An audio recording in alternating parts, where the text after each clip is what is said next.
The email at 3:11. I woke up to a buzz on my satellite phone, just one short vibration, nothing unusual. We were rotating night patrol in Kandahar, and it could have been anything from an update from command to a birthday reminder, but it wasn't. It was an email. Subject line, "Let's be adults about this." Sent at 3:11 a.m. Spokane time.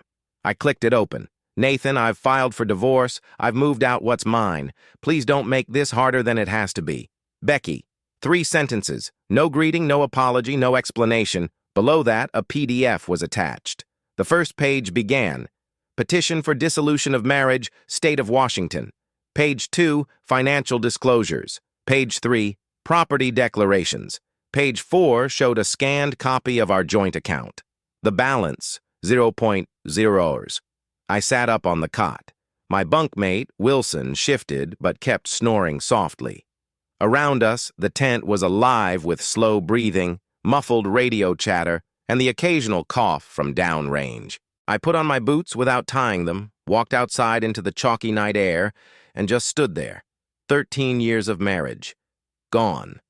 My name is Nathan Briggs, Staff Sergeant, 82nd Airborne. I've been deployed 4 times, twice Iraq, twice Afghanistan. Becky knew what she married into, or at least she used to. 6 months ago, things had started shifting. Little signs. She stopped asking about my day, stopped replying with emojis and texts, new passwords on her phone, more gym clothes than actual workouts. She used to call me during her lunch breaks. Lately, I only got her voicemail. I didn't snoop, didn't accuse. That's not who I am. But I noticed, and I made moves of my own.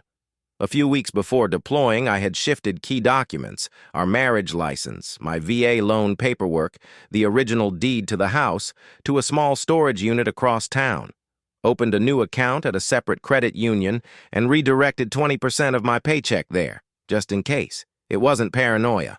It was discipline, the kind the Army teaches you. Always expect contingencies. Back inside the tent, I sat down at the edge of my bunk. Pulled up the banking app. Our joint checking was drained. Savings, too. Nearly $88 to $500. Gone. Transferred in 6 chunks over 2 weeks. The final one, just yesterday. I replied to her email with one word. Understood. Then I deleted the thread. Wilson finally looked up from his copy of The Things They Carried. "You good, Briggs?" I nodded. "Just something back home." He didn't press. Military men know when to leave things alone. Next day, between maintenance check and perimeter sweep, I called the bank. Took me 42 minutes on hold from the FOB's phone center. When I finally got through, the woman on the line confirmed. All transfers were initiated from Spokane. No flags, no alerts, nothing suspicious, on paper. Except it wasn't just her name on the account. It was mine, too. "Do you want to freeze it, sir?" she asked. "It's already empty," I said. "Nothing left to freeze." "Would you like to file a fraud claim?" I hesitated. "Not yet." That night, I didn't sleep.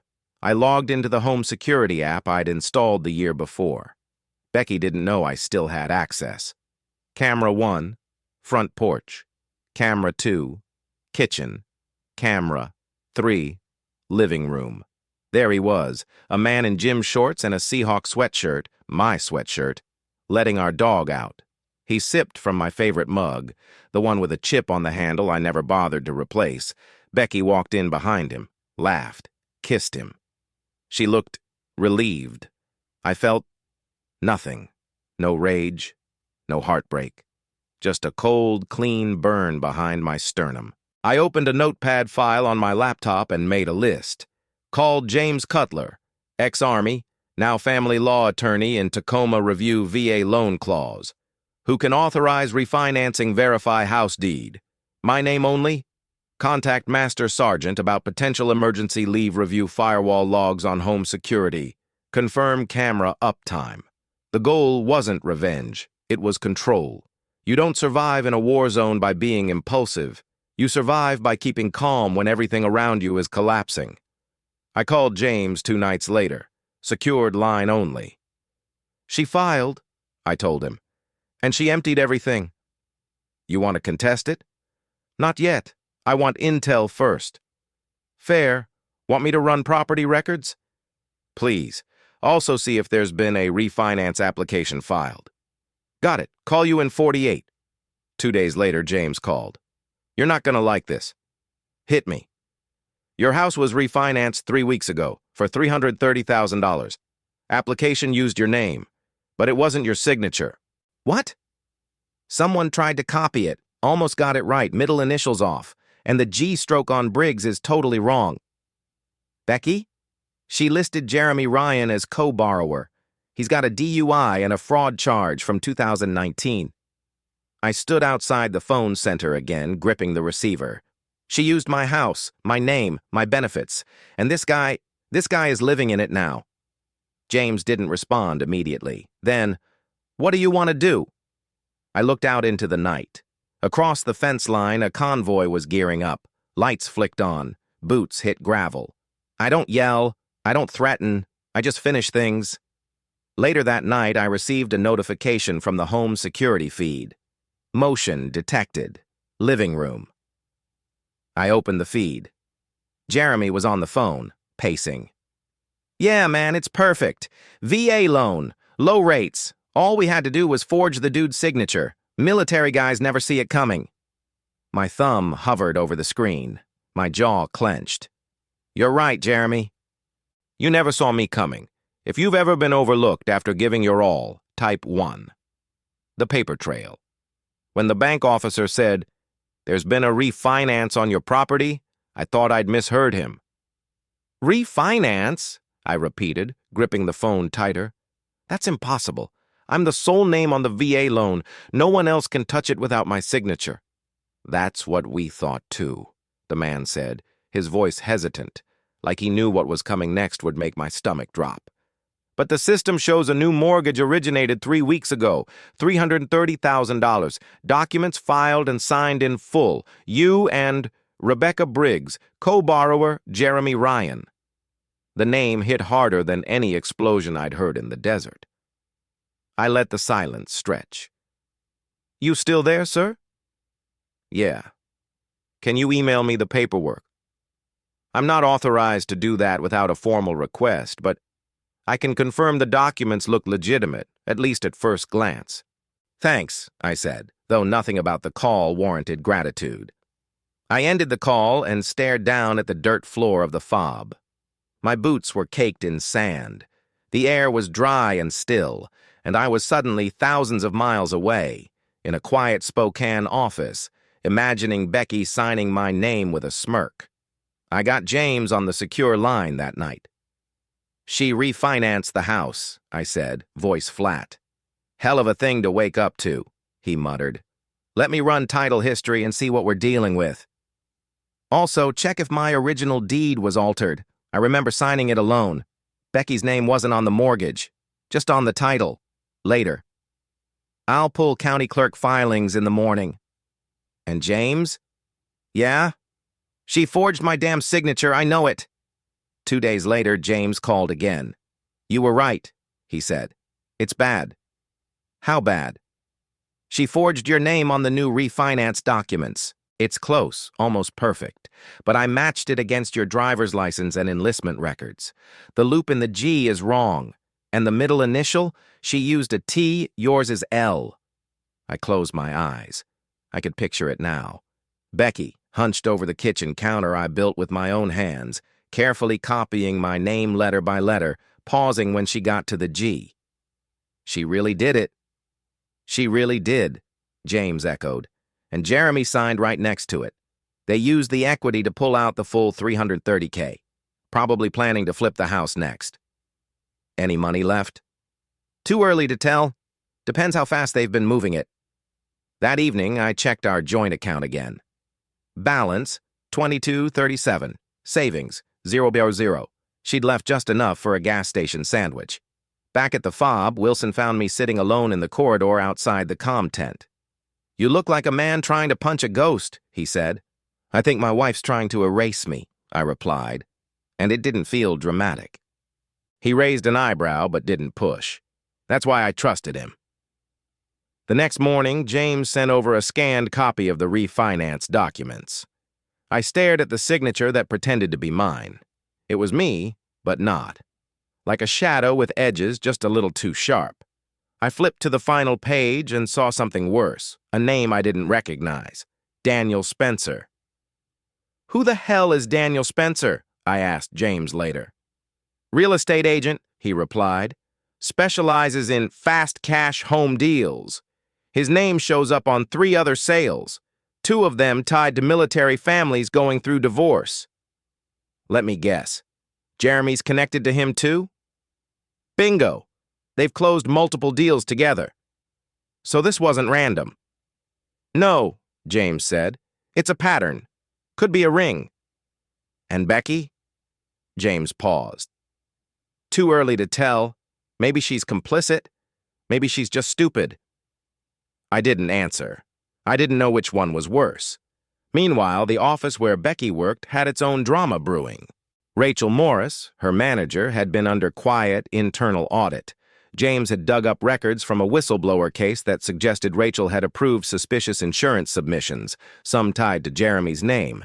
I didn't know how deep the rot went, but it was starting to smell like a full-blown operation. I logged into the security cameras again, late evening in Spokane. Camera 2. Jeremy was sitting at my dining table, flipping through papers. Becky came in, holding her phone. "You think Nathan suspects?" she asked. Jeremy shrugged. "He's deployed. What's he going to do? Refinance a missile?" She laughed. I didn't. They were sitting in a house I paid for, planning how to dismantle my life one account at a time. That night, I emailed James. Subject: legal action urgent. We need to freeze assets. Check title registry. Contact bank fraud division. They're about to list my house. His reply was fast. Already on it. But Nathan, you need to know. If they list and sell, it'll be hard to claw it back. We may need to go nuclear. I stared out over the fob wall at the mountains in the distance. I'd faced snipers, IEDs, suicide drones, and yet this paperwork war back home felt more personal, more invasive. I wasn't angry anymore. I was surgical. Jeremy had told Becky I'd never see it coming. He was wrong. If you've ever uncovered the truth but had no one believe you, type 2. The trap. When I saw the Zillow preview link in my inbox, my hands actually shook. Just listed! Beautiful 3BR 2BA home with updated kitchen and spacious yard. Price to move. There was a photo of my living room. The same couch I bled on after my second deployment. The walls I painted with Becky during our second anniversary weekend. I hadn't listed the house, but there it was, for sale. The agent's name at the bottom? Daniel Spencer. The same name James had flagged. The same man connected to 3 undermarket sales of military homes in the past 2 years. I clicked through the rest of the listing, and bile rose in my throat. There was Jeremy, blurry in the background of the kitchen shot, wearing my baseball cap. There was Scout, my dog, lying in the hallway. And Becky, standing at the kitchen island like a realtor staging a walkthrough. They were trying to sell my house like I never existed. I want to see their faces when it falls apart, I told James. He raised an eyebrow across our diner booth, 10 miles outside Spokane. You sure you don't want to confront them? No, not yet. You're colder than you used to be, he said, sipping his burnt diner coffee. I'm tired, I replied. Tired of screaming into silence. This time I want the law to do the talking. The plan was simple. Let them think I was still overseas. Let them dig deeper into their own trap. Watch. I checked into a motel under a different name. Plain room. 1 chair. Beige curtains. It smelled like bleach and cigarette smoke, but it would do. The next morning, I went to the bank where the refinance originated. I brought my military ID, real signature samples, and a printed copy of the forged loan application. The manager, a man named Riggs, went pale as he flipped through the pages. This "This signature doesn't match," he muttered. "And we processed this without your in-person confirmation. I need to escalate this." "I already filed a police report," I said calmly. "The next step is up to you." I'll get legal involved. We'll freeze the remaining funds immediately." That night, Becky texted me. "Becky, who have you been talking to at the bank? Jeremy says someone's asking questions." I didn't reply. The next day, I filed paperwork with the county clerk to contest the refinance due to fraud. That froze any title transfers or listing activity. 2 hours later, Becky called. I let it go to voicemail. "Nathan, we need to talk. The bank's saying something about forgery. If this is about the divorce, we can discuss it like adults." "Like adults," I murmured, echoing the very first email she'd sent from that cold 3:11 a.m. betrayal. James called later that afternoon. "They froze the funds. Also, Jeremy got pulled over today in your truck." "My truck?" "Yeah. Suspended license, DUIs. They impounded it, but that's not all." "What now?" "They found prescription pads from Becky's clinic in the glove box. Not blank." I closed my eyes. "She's been stealing pads?" "Looks that way. It's under investigation now. Could become federal if it links to controlled substance fraud." That night, I sat on my motel bed, staring at the muted TV. The air was stale. My skin itched with anticipation. I logged into the home security system again. Live feed. Jeremy was on the phone, pacing. "Yeah, Daniel's got a buyer. Should go quick. VA homes always move easy." He chuckled. "Military guys never put up a fight. They just vanish. Becky says Nathan's halfway across the world. Dude probably doesn't even know yet." Wrong again. The next morning, Becky texted again. "Becky, meet me at Riverfront Park at 10 a.m. We need to talk." I showed James the message over breakfast. "Don't go," he said flatly. "You're not ready for that face-to-face yet. Too volatile." "I won't," I said, "but I want to know what she's doing while she thinks I'm there." We drove to my street at 9:30 a.m., parked across from the house, engine off. At 9:45, Becky stepped out in jeans and a North Face jacket. She looked normal, like she was going to yoga or a farmer's market. She pulled away from the driveway and turned toward Riverfront Park. "Now," I said. At 10:01 a.m., a black Honda Civic pulled up to my house. Real estate company logo on the door. Daniel Spencer got out, clipboard in hand. Jeremy greeted him with a slap on the back. I handed my phone to James. "Security feed's active. Let's record." Inside the house, the audio was scratchy but clear enough. Spencer: "We'll list at 470. Cash buyer will come in around 420. Quick flip. Everybody's happy." Jeremy: "What about the husband?" Spencer: "Becky says he's causing noise, but military guys are all the same. They've got rules, orders. He'll settle. They always do." James looked at me. "You getting this?" "I'm getting everything." I forwarded the footage to Agent Patel at the FBI. Message: "Happening now. Full conversation recorded." 30 minutes later, unmarked cars pulled into the cul-de-sac. Black SUVs, jackets with yellow letters, movement in synchronized waves. We watched from the end of the block as Spencer and Jeremy were led out in cuffs. I didn't smile. I didn't cheer. I just exhaled. For the first time in weeks, the air went all the way down. That night, Becky texted again. "Becky, I don't understand what's happening. Jeremy's been arrested. Agents are at the house. They took files. Please, just call me." I typed one sentence, then deleted it, then typed another. "Nathan, you should have left the house before you tried to sell it. If you've ever had to stay silent while others took what you built, type 3. The consequences." The courthouse was colder than I expected. Not physically, just sterile. Like no one ever came there for something good. Even the benches looked uncomfortable on purpose. I watched Becky sit across from me, shoulders hunched, hands twisting the hem of her cardigan. She looked like someone waiting for a job interview. Nervous, rehearsed. But this wasn't a job interview. This was the finalization of our divorce and the legal fallout of the fraud that nearly dismantled my life. Jeremy and Spencer had already pled guilty. 8 years for Jeremy, 12 for Spencer, multiple charges including conspiracy, wire fraud, identity theft, and attempted real estate scam involving VA properties. Becky hadn't been arrested. Yet. 3 weeks earlier, I'd met with Agent Patel and Agent Donovan at the Spokane FBI field office. They laid out everything. Jeremy had targeted military spouses left behind during deployments. Spencer would help flip the houses fast, under market value. Becky? She was somewhere in between. She claimed Jeremy told her you were planning to cut her out, Patel said. Said you'd moved money behind her back and the refinance was a way to protect herself. That's not what happened. We know that now, Donovan nodded.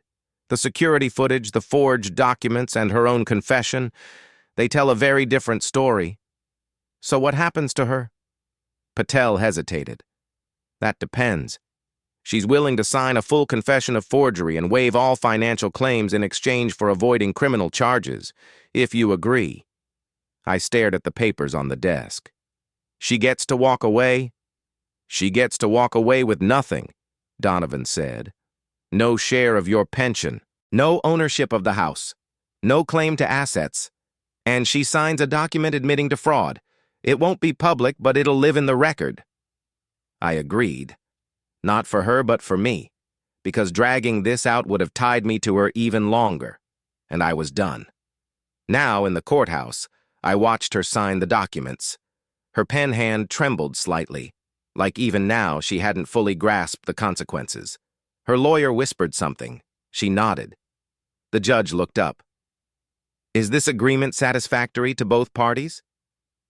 Yes, Your Honor, I said. Becky didn't speak. She just nodded. Outside, she caught up to me in the parking lot. Nathan, wait, she said. I stopped but didn't turn around. I didn't know it would go that far, she said. I didn't know Jeremy was a con artist, a repeat felon, the kind of man who moves into a soldier's home while he's in a war zone. She flinched. I was lonely, she said softly. You were always gone. You had your mission, your team, and I had no one. You had me, I replied. But you chose someone who told you the lie you wanted to hear. We stood there for a long moment, just the sound of cars and wind between us. I didn't mean for it to end like this. It didn't end at 3:11 a.m., I said.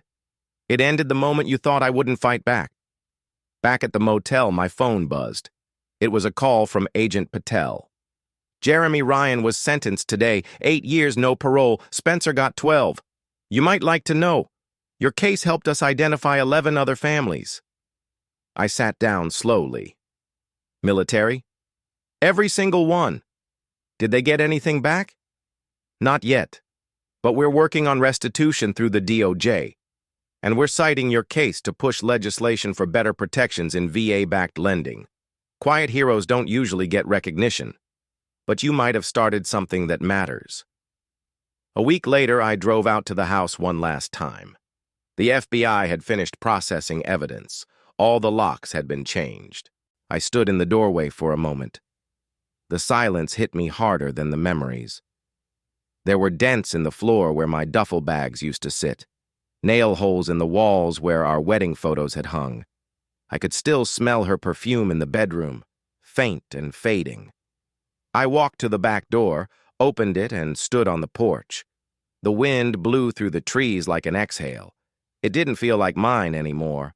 I sold the house, moved to a small cabin in Montana, 10 acres, creek running through the back. No neighbors for miles, just a German shepherd named Scout and enough space for silence to become peace. I retired early, 20 years of service. I'd given enough. Now I build furniture, fix fences, keep to myself. I don't talk about the house or the emails or the war. Last month, I got a letter. It was handwritten in careful cursive. You don't know me, but you saved my family. My husband is in the Navy. Jeremy and Spencer tried the same trick on us. FBI said your case blew it open. They told us to thank you. So, thank you. We still have our home because of you. Andrea Keller, Fort Worth, TX. I pinned the letter on the fridge. On bad days, when the silence got too heavy, I'd read it again. Not for glory, not for ego, but because it reminded me. Fighting back matters. One night, I got another text from Becky. Becky, I heard about the other families. I'm sorry, truly. I stared at it for a while. Then I typed, so am I, and pressed delete. Some things don't need a reply. If you've ever walked away from someone who didn't see your worth, type 4.